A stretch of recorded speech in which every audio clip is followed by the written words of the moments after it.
आज हम लोग कोशिका के बारे में जानते हैं, सेल के बारे में कि सेल क्या होता है। तो जीवधारियों के आधारभूत संरचनात्मक एवं कार्यात्मक इकाई, जो जीवधारी जितने भी जीव हैं जिनका आधारभूत संरचनात्मक हो गया या कार्यात्मक इकाई हो गया, उसी को कोशिका कहते हैं, सेल कहते हैं। और संसार के सभी जीव छोटी छोटी कोशिकाओं से मिलकर बने होते हैं। संसार के जितने भी जीव हैं वो आपका छोटी छोटी कोशिकाओं से मिलकर बने होते हैं।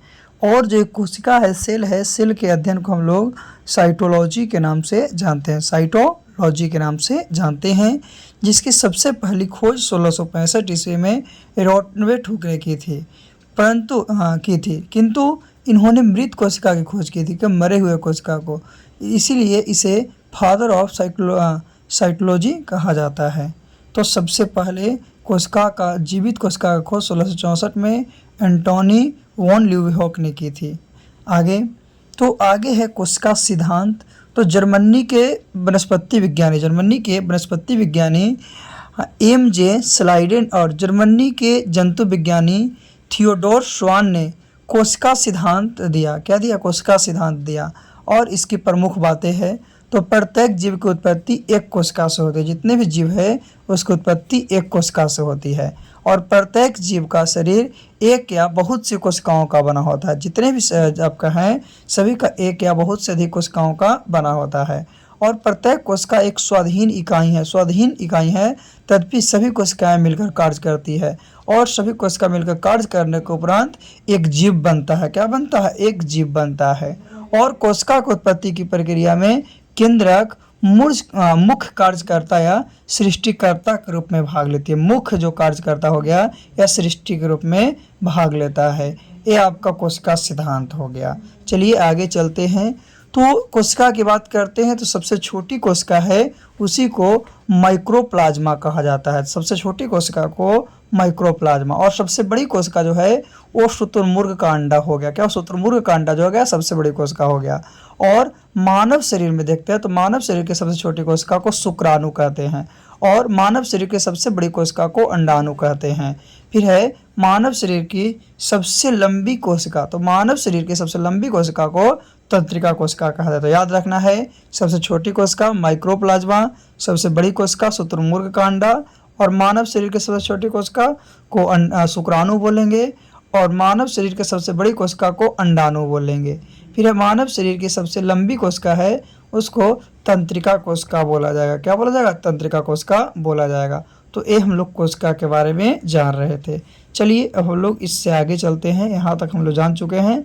आगे आपका है कोशिका के बारे में। तो कोशिका में कोशिका झिल्ली के बारे में, सेल मेम्ब्रेन के बारे में जानते हैं। तो कोशिका के सभी अवयव एक झिल्ली के द्वारा घिरे रहते हैं। कोशिका के जितने भी अवयव हैं सब के सब अवयव एक झिल्ली के द्वारा घिरे रहते हैं।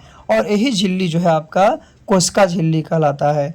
और यह जंतु और पादप दोनों में होता है। जंतु कोशिका में या पादप कोशिका में, दोनों में भी आपका कोशिका झिल्ली होते हैं। और यह कोशिका के अंदर जाने वाले पदार्थों को नियंत्रित करता है। कोशिका के अंदर जो पदार्थ जाता है उसको ये नियंत्रित करता है, देख रेख करता है। जो कोशिका झिल्ली होती है वो आपका अर्धपरागम्य होती है।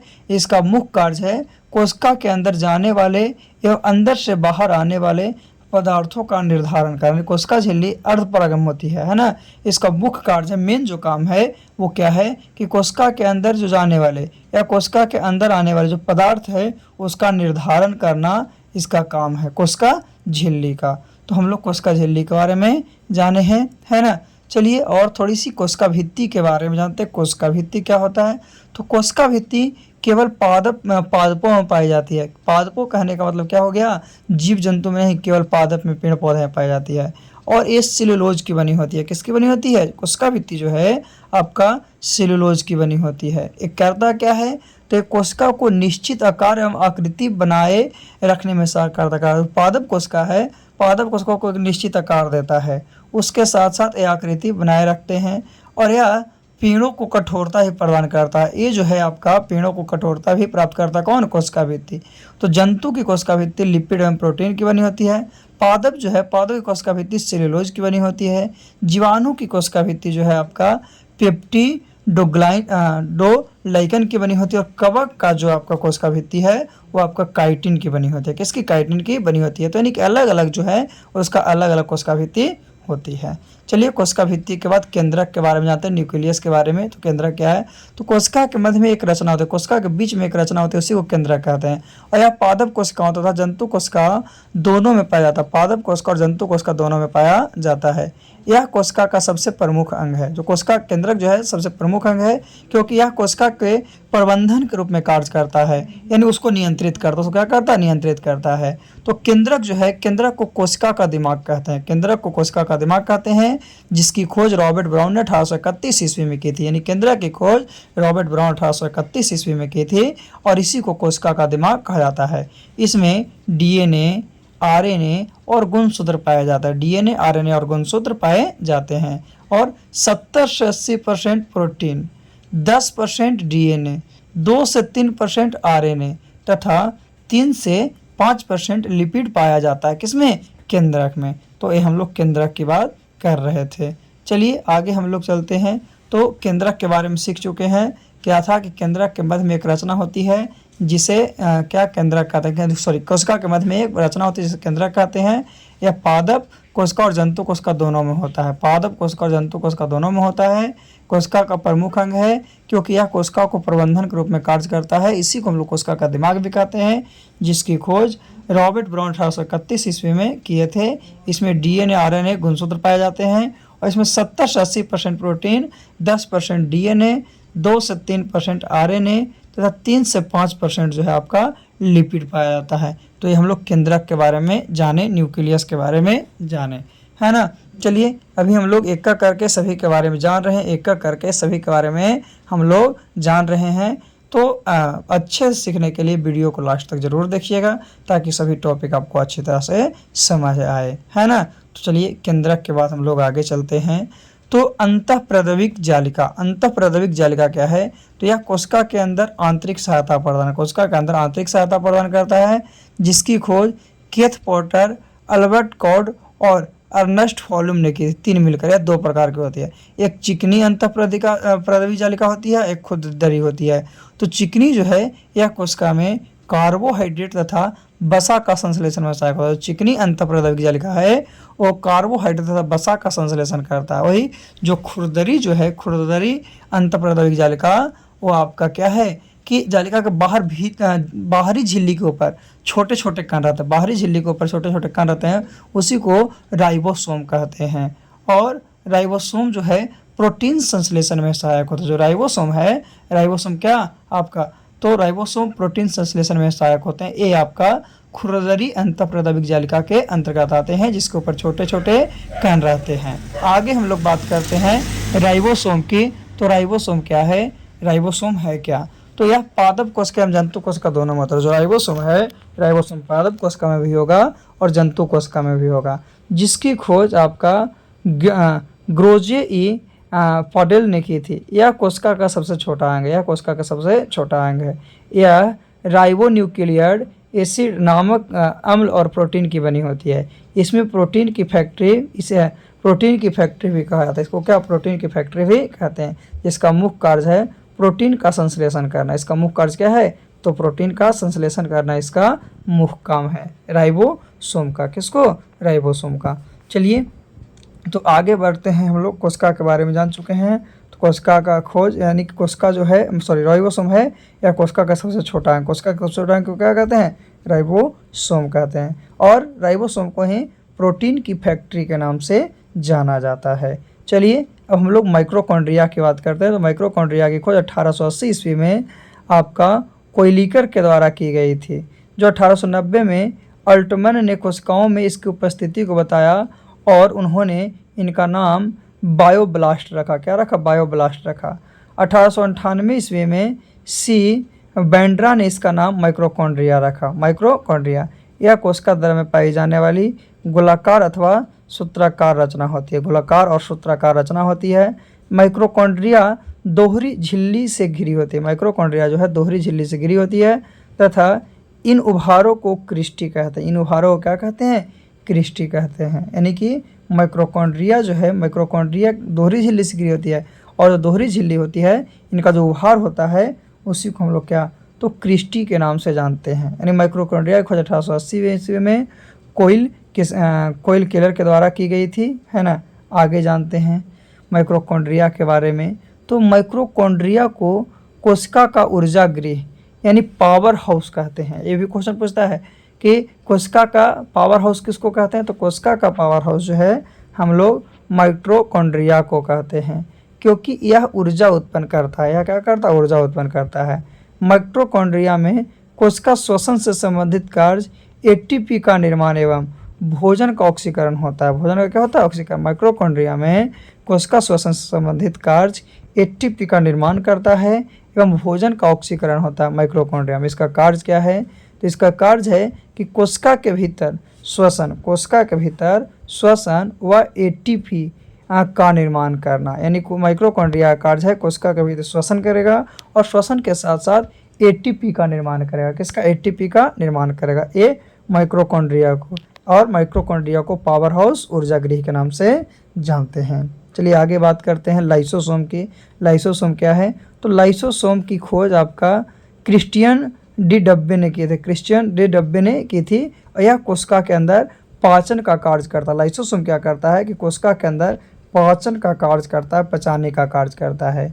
इसके अंदर जल अपघटक एंजाइम पाया जाता है। इसके अंदर जल अपघटक एंजाइम पाया जाता है और कोशिका के अंदर का कोई अंग यदि काम नहीं करता है तो यह उस अंग को नष्ट कर देता है। यह उस अंग को क्या करता है, नष्ट कर देता है। जब पूरी कोशिका कार्य नहीं करती है तो वह फट जाती है। पूरी कोशिका कार्य नहीं करती है तो क्या होता है, यह फट जाता है, जिससे पूरी कोशिका नष्ट हो जाती है। जिससे पूरी कोशिका क्या होती है, नष्ट हो जाती है। इसीलिए इसे आत्महत्या की थैली भी कहा जाता है। यानी लाइसोसोम को ही आत्महत्या की थैली कहा जाता है। क्यों, क्योंकि अगर ये काम नहीं करेगा तो अंग नष्ट हो जाएगा। तो इसीलिए इसको हम लोग क्या कहते हैं, आत्महत्या की थैली कहते हैं। किसको, लाइसोसोम को। चलिए थोड़ी सी हम लोग जानते हैं गाल्जिकाय के बारे में। तो गाल्जिकाय का खोज 1898 में कैमिलो गोल्गी ने की थी। यह पदार्थों का परिवहन करता है, अर्थात यातायात में सहायक है, इसीलिए इसे यातायात प्रबंधक भी कहते हैं। यानी गाल्जिकाय की खोज 1898 में कैमिलो गोल्गी ने की थी। यह पदार्थों का परिवहन करता है अर्थात यातायात में सहायक है। फिर है आपका तारककाय जो है ये केवल जंतु कोशिका में होता है। तारककाय जो है केवल किसमें, तो एक केवल जंतु कोशिका में होता है। यह बेलन जैसी रचना, यह कैसी रचना, बेलन जैसी रचना है और यह केंद्रक के पास मौजूद रहती है। यह कोशिका विभाजन में सहायक होता है। जो तारककाय है ये आपका क्या है, तो एक कोशिका विभाजन में सहायक होता है और यह तंतु किसमें, तो केवल जंतु कोशिका में पाया जाता है। फिर बात करते हैं रसधानी की। तो यह निर्जीव रचना है, इसमें तरल भाग भरा होता है, इसमें तरल पदार्थ भरा होता है जो कि एक झिल्ली से घिरा हुआ होता है, जो कि एक झिल्ली से घिरा हुआ है। और रसधानी में एक प्रकार का द्रव पाया जाता है जिसे कोशिका रस कहते हैं। क्या कहते हैं, कोशिका रस कहते हैं। और कोशिका रस में जल, खनिज लवण, कार्बोहाइड्रेट इत्यादि पाए जाते हैं। रसधानी जंतुओं में छोटी होती है और पादपों में बड़ी होती है। रसधानी जो है जंतु में तो छोटी होगी लेकिन पादपों में बड़ी होगी। तो रसधानी में एक प्रकार का क्या होता है, द्रव पाया जाता है, उसी को हम लोग कोशिका रस कहते हैं, है ना। और कोशिका रस में जल, खनिज लवण, कार्बोहाइड्रेट आदि पाए जाते हैं। तो रसधानी के बाद लवक की बात करते हैं। लवक क्या है, तो लवक जो है केवल पादप कोशिकाओं में पाया जाता है। लवक किसमें, केवल पादप कोशिकाओं में पाया जाता है। जो 3 प्रकार का होता है। कितने प्रकार के, 3 प्रकार के। एक है हरित लवक, दूसरा है अवर्णित लवक, दूसरा क्या, अवर्णित लवक, और तीसरा है वर्णित लवक। तो हरित लवक क्या कहेंगे, तो यह भोजन का निर्माण करता है। हरित लवक भोजन का निर्माण करता है, यह पत्ती एवं तनों में पाया जाता है। इसके अंदर एक हरे रंग का पर्णहरित पाया जाता है और इसी की सहायता से पौधा प्रकाश संश्लेषण करता है। और हरित लवक को पादप कोशिका की रसोई कहते हैं। हरित लवक को क्या कहते हैं, तो पादप कोशिका की रसोई के नाम से जाना जाता है। किसको, हरित लवक को, है ना, प्लास्टिड को। तो ये है लवक जो कि केवल किसमें, तो पादप कोशिकाओं में पाया जाता है। तो अब हम लोग अवर्णित लवक की बात करते हैं। अवर्णित लवक किसको कहते हैं, तो ये अवर्णित लवक है, यह रंगहीन लवक है। क्या, रंगहीन लवक है, इसमें कोई रंग नहीं होता है। यह पौधे के उन भागों में पाया जाता है जहाँ सूर्य का प्रकाश नहीं पहुँचता, यानी पौधे के उस सब भाग में पाया जाएगा जहाँ पे सूर्य का प्रकाश नहीं पहुँचता, जैसे जड़ें, भूमिगत तना। या भोज पदार्थों का संग्रहण करने वाला लवक है। या भोज पदार्थों का संग्रहण करने वाला क्या है, लवक है। फिर है वर्णित लवक। तो वर्णित लवक रंगीन लवक होते हैं। यह लवक जो है रंग प्रदान करता है, रंग को क्या करता है, प्रदान करता है, जैसे पुष्प के रंग को, बीज के रंग को आदि। तो टमाटर में आपको लाइकोपीन होता है जो कि रंग को अधिक करता है। गाजर में कैरोटीन होता है। चुकंदर में विटामिन होता है। आगे बात करते हैं हम लोग कोशिका के बारे में। तो जो आपका क्या है कोशिका, क्या यह केवल जंतु कोशिका में पाया जाता है, पादप कोशिका में नहीं। जो सिलिका और फल्गु है, फल्गी जो कि होता है। फिर जंतु कोशिका और क्या है पादप कोशिका, तो जंतु कोशिका का आकार गोल होता है लेकिन पादप कोशिका चौकोर होता है। जंतु का आपका सिटला फ्लैगिला है और जो पादप कोशिका है वो कोशिका भित्ति है, लेकिन केंद्रक कोशिका झिल्ली, माइक्रोकॉन्ड्रिया, राइबोसोम, गोल्जी बॉडी, राजधानी तारकाएं चाहे जंतु कोशिका हो या पादप दोनों में होती है। फिर हम लोग बात करते हैं प्रोकैरियोटिक एवं यूकेरियोटिक कोशिका में अंतर। तो प्रोकैरियोटिक कोशिका जो है यह कोशिका अर्ध विकसित होती है, इसमें केंद्रक भी अविकसित होते हैं। राइबोसोम 70S प्रकार का होता है और इसमें कोशिका विभाजन नहीं होता है और इसमें श्वसन तंत्र जो है आपका श्वसन तंत्र झिल्ली में होता है। उदाहरण के लिए बैक्टीरिया हो गया, माइक्रोप्लाज्मा हो गया। फिर है यूकेरियोटिक कोशिका, तो यह कोशिकाएं पूर्ण विकसित होती है, यह कोशिकाएं पूर्ण विकसित होती है, इसमें केंद्रक पूर्ण विकसित होता है। राइबोसोम 80S प्रकार का होता है, इसमें कोशिका विभाजन होता है, इसमें क्या होता है कोशिका विभाजन होता है। और श्वसन तंत्र माइक्रोकॉन्ड्रिया में होता है, श्वसन तंत्र कैसे माइक्रोकॉन्ड्रिया में होता है, उदाहरण के लिए पौधे और जीव में। तो ये था आज का टॉपिक कोशिका, सेल, जिसके बारे में हम लोग जान चुके हैं। तो आज के लिए इतना ही काफ़ी, पुनः फिर से हम लोग अगले वीडियो में मिलते हैं।